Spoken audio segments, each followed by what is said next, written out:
प्रियंका गांधी जी अगर वायनाड से जीतती है तो वो वायनाड को संभालेगी या कांग्रेस पार्टी को संभालेगी या लोकसभा में जो लीडर ऑफ अपोजिशन का पद है जो कि उनके भाई के पास है उनको संभालेगी। अब मैं बता दूं कि प्रियंका गांधी जी एक बहुत ही अच्छी लीडर है।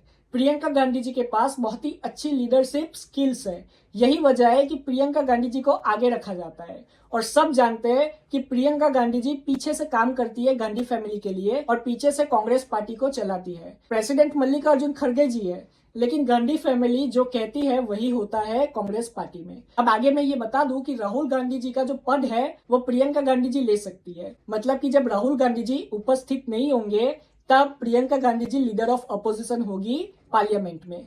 अब मैं ये बता दूं, जैसे ही प्रियंका गांधी जी के पास ये ताकत आएगी वैसे ही वो हल्ला बोल करेगी बीजेपी के खिलाफ। मतलब कि एनडीए के खिलाफ वो जरूर ऐसी स्पीचेस देगी जिससे एनडीए को नुकसान होगा। क्योंकि प्रियंका गांधी जी स्पीचेस के मामले में देख लो या पब्लिक स्पीकिंग के मामले में देख लो, राहुल गांधी जी से बहुत ही आगे है और बहुत ही अच्छी स्पीच देती है प्रियंका गांधी जी।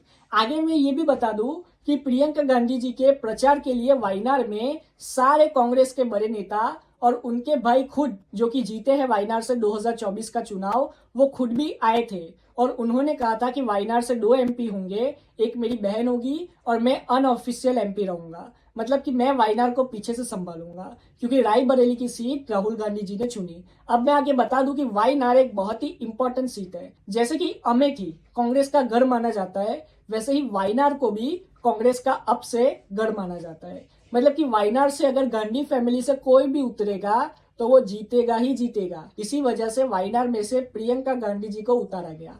अब आगे मैं ये एक बात बता दूं कि प्रियंका गांधी जी अगर चुनाव जीतती है तो वो कांग्रेस के लिए बहुत ही बड़ा सा वरदान होगा। मैं ऐसा क्यों कह रहा हूं? क्योंकि प्रियंका गांधी जी के पास वो स्किल है जो कि राहुल गांधी जी के पास नहीं है। राहुल गांधी जी भले ही अपोजिशन के नेता बन के अभी उभरे हो, लेकिन प्रियंका गांधी जी अगर एमपी बन के पार्लियामेंट में आती है तो शायद राहुल गांधी जी को भी वो पीछे छोड़ देगी। क्योंकि गांधी फैमिली को आगे बढ़ाने के लिए पॉलिटिक्स में प्रियंका गांधी जैसी नेता का होना बहुत ही जरूरी है। अब आगे मैं ये बता दूं कि मैं ये नहीं कह रहा कि राहुल गांधी जी कुछ नहीं कर सकते। लीडर ऑफ अपोजिशन तो राहुल गांधी जी ही रहेंगे, लेकिन एक से भले दो।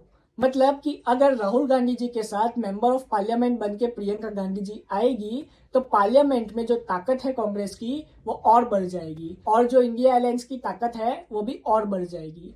अभी वायनाड की जो सीट है उस पे वोटिंग तो हो चुकी है, अब रिजल्ट आएगा 23 नवंबर को। लेकिन मैं कह दूं कि तब तक प्रियंका गांधी जी महाराष्ट्र और झारखंड के चुनाव में व्यस्त रहेगी क्योंकि स्ट्रेटेजी जो है मोस्टली वो प्रियंका गांधी जी ही बनाती है। मैं कह दूं कि जैसे मैंने पहले कहा कि प्रियंका गांधी जी पीछे से काम करती है, कांग्रेस पार्टी के लिए पीछे से काम प्रियंका गांधी जी करती है, जैसे कि पहले अहमद पटेल किया करते थे। अहमद पटेल जी सब जानते हैं कि 2004 से लेके 2014 तक जब यूपीए की सरकार रही तो वो चाणक्य रहे। मतलब कि उन्होंने गांधी फैमिली के साथ तो रिश्ता निभाया ही निभाया अच्छे से, साथ ही साथ में कांग्रेस पार्टी को भी बहुत ही मजबूत किया और कांग्रेस पार्टी को लगातार 2 बार चुनाव जिताया और वो भी बता दूं कि अलायंस में जिताया। ये बार अलायंस में बीजेपी जीती है, बीजेपी अकेली मेजोरिटी नहीं ला सकी। इसी वजह से पार्लियामेंट में बीजेपी के एमपी कम हुए। अब वायनाड से 90% से भी ज्यादा चांसेस है कि प्रियंका गांधी जी जीत के पार्लियामेंट में जाएगी। हो सकता है कि ये बार जो विनिंग मार्जिन हो प्रियंका गांधी जी का वायनाड में वो कम हो, लेकिन वायनाड से तो प्रियंका गांधी जी ही जीतेगी। क्योंकि जिस तरीके से रैलियों में और जब वो स्पीचेस दे रही थी तब लोग आ रहे थे, इससे ये भीड़ देख के तो यही पता होता है कि प्रियंका गांधी जी की वायनाड में आंधी है और वोटिंग हो चुकी है। ओपिनियन पोल्स सभी यही बता रहे हैं कि वायनाड में प्रियंका गांधी जी ही जीतेगी। आप अपनी राय कमेंट में जरूर बताएं। जय हिंद।